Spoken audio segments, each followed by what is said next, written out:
남편이 옆집 젊은 여자 집에 매일 드나들기 시작했어요. 처음엔 그냥 친절인 줄 알았죠. 그런데 우리 집 돈으로 그 여자 집까지 마련해 줬더라고요. 1,500만 원 보증금에 대출까지 5천만 원, 총 6,500만 원이 그 여자한테 들어갔어요. 더 기가 막힌 건 남편과 그 여자가 오히려 저를 상대로 소송을 걸어온 거예요. 하지만 제가 가만히 당하고만 있을 것 같아요? 이 이야기가 남일 같지 않으세요? 무료로 하는 구독과 좋아요 버튼 눌러주세요. 기가 막힌 이야기 지금 시작합니다. 그날 아침이었어요. 저는 베란다에서 빨래를 널고 있었는데 옆집에 이사 트럭이 서더라고요. 요즘은 젊은 사람들이 우리 동네에 잘 안 들어오는데 이삿짐 나르는 걸 보니 여자 혼자 사는 것 같았어요. 한눈에 봐도 30 초반? 우리 딸내미랑 비슷한 나이였죠. 그런데 이게 웬일이에요? 저녁 먹고 나서 남편이 갑자기 현관문을 열고 나가는 거예요. 어디 가냐고 물으니까 옆집에 새로 이사 온 사람한테 인사하러 간다는 거예요. 결혼 35년 동안 남편이 먼저 이웃한테 인사 간 적이 한 번도 없었거든요. 저는 그냥 나이 들어서 성격이 좀 둥그러졌나 보다 했어요. 그런데 이게 시작이었어요. 그 다음 날부터 남편 행동이 달라지기 시작했거든요. 아침에 출근할 때도 퇴근하고 왔을 때도 자꾸 옆집 현관문 쪽을 힐끔힐끔 보는 거예요. 제가 뭐 보냐고 물으면 아무것도 아니라고 손사래를 치면서도 눈은 자꾸 그쪽으로 가더라고요. 그러다가 주말이었어요. 남편이 아침 일찍 일어나서 옷을 갈아입는 거예요. 어디 가냐니까 옆집에서 전등 좀 고쳐달라고 해서 공구 들고 가본다는 거예요. 저는 그때 이상했어요. 우리 집 싱크대 배수구가 막혀서 한 달 전부터 고쳐달라고 했는데 귀찮다고 안 하던 사람이 이웃집 전등은 뭐가 그리 급해서 아침 일찍부터 나서는 건지 남편은 1시간이 넘어서야 돌아왔어요. 돌아와서는 씩 웃으면서 커피 한 잔 했다고 하더라고요. 저는 그냥 그래, 인심 쓰는 것도 좋지 하고 넘어갔어요. 근데 이게 한두 번이 아니었어요. 그 다음 주에는 옆집 수도꼭지가 샌다고 또 가고, 그 다음엔 벽에 선반 달아준다고 또 가고, 저보고는 백화점 가자는 말도 안 하던 사람이 그 여자 집 가고 산다고 옆집 현관 앞에 택배 받아다 놔주고, 제가 장 보고 오면 짐 들어주는 건 귀찮아 하면서요. 어느 날 저녁이었어요. 남편이 또 옆집 갔다 왔는데 얼굴에 웃음이 가시질 않는 거예요. 저는 그날 처음으로 물어봤어요.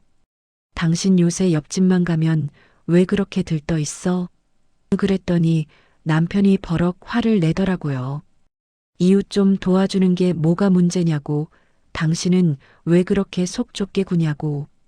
그때 알았어요. 뭔가 잘못되고 있구나. 남편 눈빛이 예전과 달랐거든요.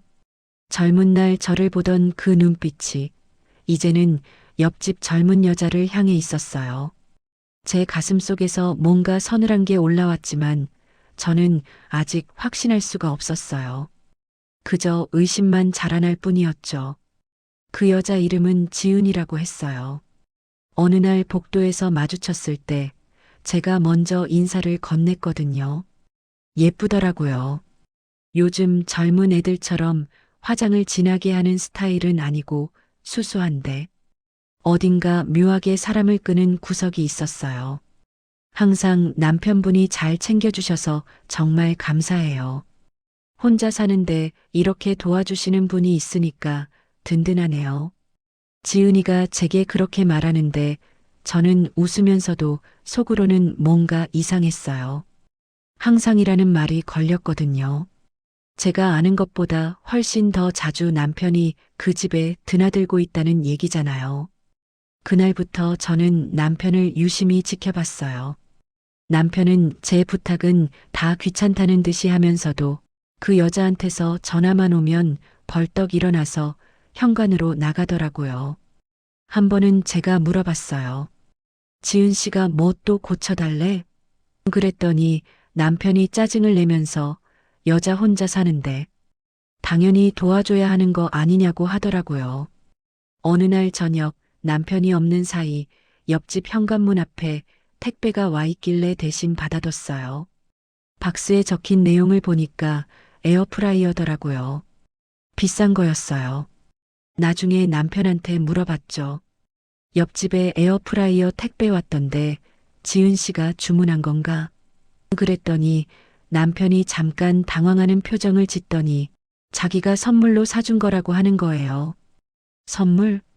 왜 당신이 옆집 사람한테 에어프라이어를 사줘? 워낙 요리를 자주 하던데 없길래. 그냥 이웃 간에 좋은 일 하는 거지. 저는 그날 밤 잠을 잘 수가 없었어요. 결혼 35년 동안 남편이 저한테 에어프라이어 같은 거 사준 적도 없었거든요. 제가 갖고 싶다고 몇 번을 말해도 비싸다고 미루기만 하던 사람이요. 더 이상하게 된 건 그 다음부터였어요. 지은이가 우리 집 사정을 너무 잘 알고 있더라고요. 한 번은 복도에서 마주쳤는데 사모님 무릎 요새 안 좋으시다면서요? 침 맞으러 다니신다고 남편분한테 들었어요 라고 하는 거예요. 저는 남편한테 무릎 얘기를 한 적이 없었거든요. 우리 딸한테만 전화로 말했던 건데 그제야 깨달았어요. 남편이 제 일상, 제 건강, 우리 집안 얘기까지 다 그 여자한테 하고 다닌다는 거요. 왜요? 이웃이면 그냥 인사만 하면 되는 거 아닌가요? 왜 남편은 자기 아내 무릎 아픈 것까지 그 여자한테 말하는 건지. 어느 날은 현관문 열고 나가려다가 남편 목소리가 들려서 발을 멈췄어요. 옆집 현관 앞에서 남편이 지은이랑 얘기하고 있더라고요. 오늘 저녁은 뭐 해 먹을 거예요? 아직 못 정했어요. 오빠는 뭐 좋아하세요? 오빠? 저는 그 순간 온몸에 소름이 돋았어요. 나이 차이가 20살도 넘는 남자를 오빠라고 부르는 게 자연스러울 리 없잖아요. 그건 친밀감을 표현하는 호칭이었어요. 둘 사이에 뭔가 선을 넘는 관계가 형성되고 있다는 증거였죠. 저는 그날 남편한테 따지고 싶었어요. 근데 입을 열 수가 없었어요. 아직 확실한 증거가 없었거든요. 그저 의심만으로 남편을 몰아세울 수는 없는 노릇이었죠. 하지만 제 안에서는 뭔가 확신이 자라고 있었어요. 이건 단순한 친절이 아니라는 걸요. 결정타는 카드 명세서였어요. 한 달에 한 번씩 남편 카드 명세서를 정리하는데 그날따라 이상한 내역이 눈에 띄더라고요. 이사 대행 서비스 58만 원, 가구 구매 230만 원, 가전제품 180만 원. 합치면 거의 500만 원이 한 달 사이에 나간 거예요. 처음엔 우리 집 물건인가 했어요. 근데 우리 집엔 새로 산 가구도 가전도 없었거든요. 그리고 이사 대행비라니 우리가 이사를 간 것도 아닌데 저는 손이 떨리는 걸 느끼면서 남편한테 물어봤어요. 여보, 이거 뭐예요? 이사 대행비가 왜 우리 카드에서 나갔어요? 남편 얼굴이 하얗게 질리더라고요. 그러더니 한참을 말을 못하다가 그거 지은이 이사 올 때 좀 도와준 거야 라고 하는 거예요. 58만 원이나 들여서요? 그것도 당신 돈으로요? 혼자 사는 여자가 불쌍해 보여서 그랬어. 뭐 그렇게 따지냐? 저는 그날 밤 남편이 잠든 사이에 카드 명세서를 전부 다시 확인했어요. 지난 석 달치를 꼼꼼히 살펴보니까 지은이가 이사 오기 전부터 이상한 내역들이 있더라고요. 보증금 이체 1,500만 원. 이건 뭐예요? 남편이 그 여자 전세 보증금까지 대준 거예요? 다음 날 아침 저는 남편을 마주 앉혔어요. 더 이상 모른 척할 수가 없었거든요. 당신 지은 씨 보증금까지 대줬어요? 남편은 이번엔 변명도 안 하더라고요. 그냥 한숨만 푹 쉬면서 들켰구나 하는 표정이었어요. 지은이가 사정이 있어서 그랬어. 이혼하고 나온 건데 당장 살 곳이 없다길래.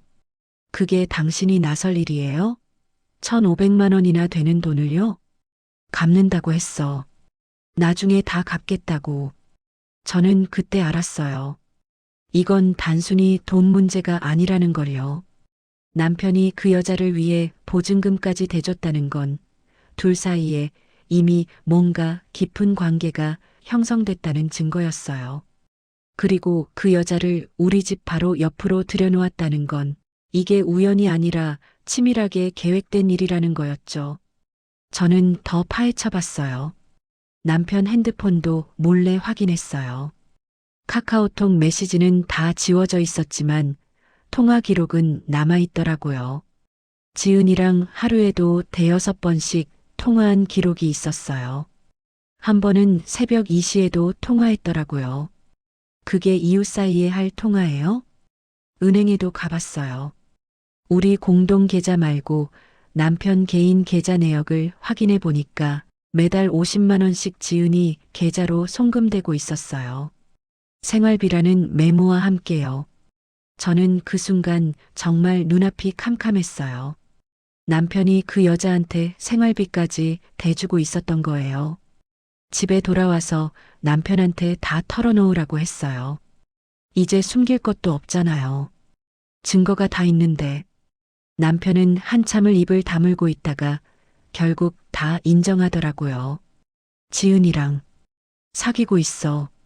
그 말을 들었을 때 제가 어떤 기분이었는지 아세요? 분노보다는 허탈함이 먼저 왔어요. 35년을 함께 산 사람이 제가 모르는 사이에 다른 여자를 사랑하고 있었고 그것도 제 돈으로 그 여자를 옆집에 들여놓고 살림까지 차려줬다니. 얼마나 된 거예요? 6개월 정도. 6개월. 저는 그 6개월 동안 아무것도 몰랐어요. 남편이 회사 회식 간다고 친구 만난다고 나갈 때마다 그게 다 거짓말이었던 거예요. 실은 지은이를 만나러 간 거였죠. 왜 하필 옆집으로 들여놨어요? 자주 보고 싶어서.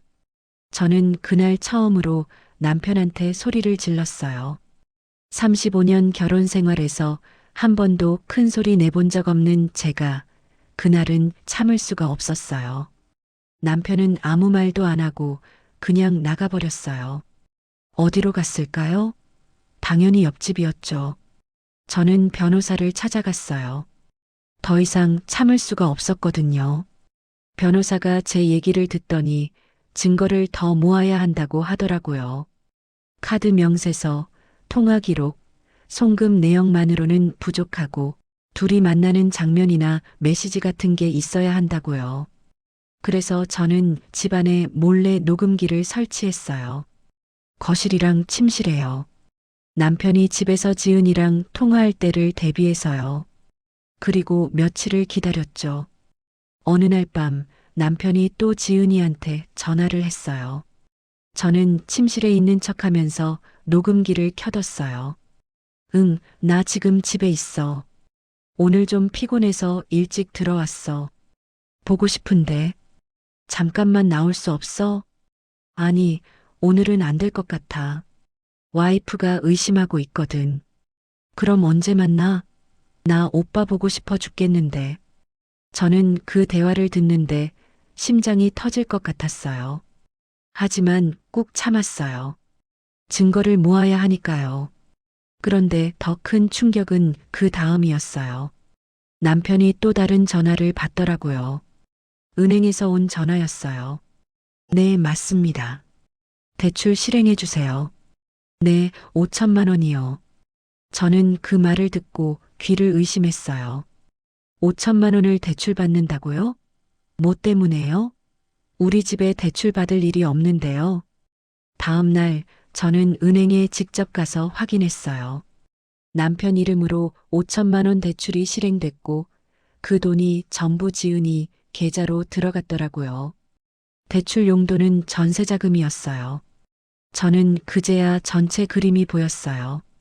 남편이 지은이 보증금 1,500만 원을 대주고 거기다 대출까지 5천만 원을 더 받아서 그 여자 집을 마련해 준 거예요. 총 6,500만 원이 그 여자한테 들어간 거죠. 저는 바로 변호사한테 전화했어요. 이혼 소송 준비하자고요. 변호사는 증거가 충분하다고 위자료도 충분히 받을 수 있다고 했어요.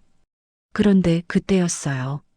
남편한테 법원에서 소장이 날아온 거예요. 근데 이게 이혼 소송이 아니라 재산분할 소송이었어요.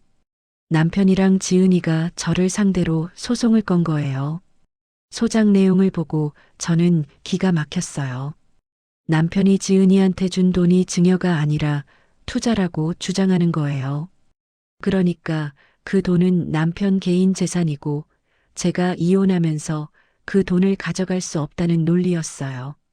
그리고 지은이는 제가 남편한테 경제적 압박을 가해서 자기한테 투자한 돈을 회수하려 한다고 주장했어요. 저는 황당해서 말이 안 나왔어요. 제가 피해자인데 오히려 제가 가해자가 된 거예요. 남편과 내연녀가 짜고 저를 몰아붙이고 있었던 거죠. 하지만 저는 포기하지 않았어요. 변호사랑 함께 모든 증거를 법원에 제출했어요. 카드 명세서, 통화 기록, 녹음 파일, 은행 거래 내역, 심지어 옆집 주민들 증언까지 받아냈어요. 남편이 지은이 집을 자주 드나들었다는 증언이었죠. 법원은 제 손을 들어줬어요. 남편이 지은이한테 준 돈은 증여가 맞고 그건 혼인 파탄의 원인이 된 불법행위라고 판단했어요. 그래서 위자료로 우리 집과 지은이가 살던 옆집 두 채 모두 제 명의로 넘어왔어요. 남편은 빈손이 됐죠. 판결이 나고 한 달쯤 지났을 때 남편은 집을 나갔어요. 갈 곳이 없어서 친구 집을 전전하고 있다고 들었어요. 회사에서도 잘렸대요. 불륜 사실이 알려지면서 신용에 문제가 생겼다나 뭐라나. 지은이도 옆집에서 쫓겨났어요. 집이 제 명의가 됐으니까요. 저는 그 집을 바로 팔아버렸어요. 그 여자가 살던 집을 제가 가지고 있을 이유가 없었거든요. 근데 재미있는 게 뭔지 아세요? 둘이 헤어졌다는 거예요. 법정 싸움이 끝나자마자 바로 틀어졌대요. 남편은 지은이한테 자기가 파산 지경이 된 게 다 너 때문이라고 했고, 지은이는 남편한테 애초에 이혼할 생각도 없으면서 왜 나한테 돈을 퍼부었냐고 따졌다더라고요. 결국 두 사람은 서로를 상대로 또 소송을 걸었어요. 남편은 지은이한테 준 돈을 돌려달라고 했고, 지은이는 남편이 자기를 속였다고 주장했어요. 저는 그 소식을 듣고 피식 웃음이 나왔어요. 어쩌면 그렇게 꼴사납게 끝날 수 있을까요? 저는 이제 혼자예요. 35년을 함께한 남편은 떠났고 자식들은 다 제 편을 들어줬어요. 딸은 아빠한테 연락도 안 받는데요. 아들도 아버지가 엄마한테 그렇게 할 수 있냐며 분노했고요. 처음엔 외로웠어요. 아무리 배신당했어도 35년이라는 세월이 한순간에 사라지는 건 아니니까요. 밤에 혼자 누워있으면 그 시간들이 떠올랐어요. 젊은 날 남편과 처음 만났을 때, 결혼식 올렸을 때, 아이들 낳고 키웠을 때, 그 모든 게 거짓은 아니었을 텐데 언제부터 잘못된 걸까요? 하지만 시간이 지나면서 조금씩 마음이 편해졌어요. 더 이상 남편 눈치 볼 필요도 없고 옆집 여자 신경 쓸 필요도 없으니까요. 집은 제 것이고 통장에는 집 한 채 판 돈이 들어와 있고 무엇보다 제 삶이 온전히 제 것이 됐어요. 요즘은 친구들 만나서 여행도 다니고 그동안 못했던 취미 생활도 시작했어요. 서예 학원도 다니고 등산 모임에도 나가고 있어요. 남편한테 맞춰 살았던 35년이 아깝긴 하지만 앞으로 제가 살아갈 날들은 온전히 제 것이잖아요. 가끔 남편 생각이 나요. 지금 어디서 뭘 하고 있을까? 후회하고 있을까? 근데 그건 제가 알 바가 아니에요. 남편이 선택한 길이니까요. 지은이도 마찬가지고요. 저는 피해자였지만 결국 이겼어요. 집도 2채 가져왔고 위자료도 받았고 무엇보다 자유를 얻었어요. 더 이상 배신한 남편과 살 필요가 없고 옆집 내연녀 눈치 볼 필요도 없어요. 남편과 지은이는 욕심에 눈이 멀어서 서로를 이용했고 결국 둘 다 잃었어요. 돈도 집도 신뢰도 사람도. 지금 그들은 법정에서 싸우고 있고 저는 여기 제 집에서 평온한 아침을 맞이하고 있어요. 인생이 참 아이러니하죠. 잃은 것 같았는데 얻었고 끝난 것 같았는데 시작이었어요. 저는 이제 새로운 삶을 살아갈 거예요. 60평생 처음으로 오롯이 저를 위한 삶을요. 그게 제가 마지막으로 선택한 것이고 뒤돌아보지 않을 이유예요.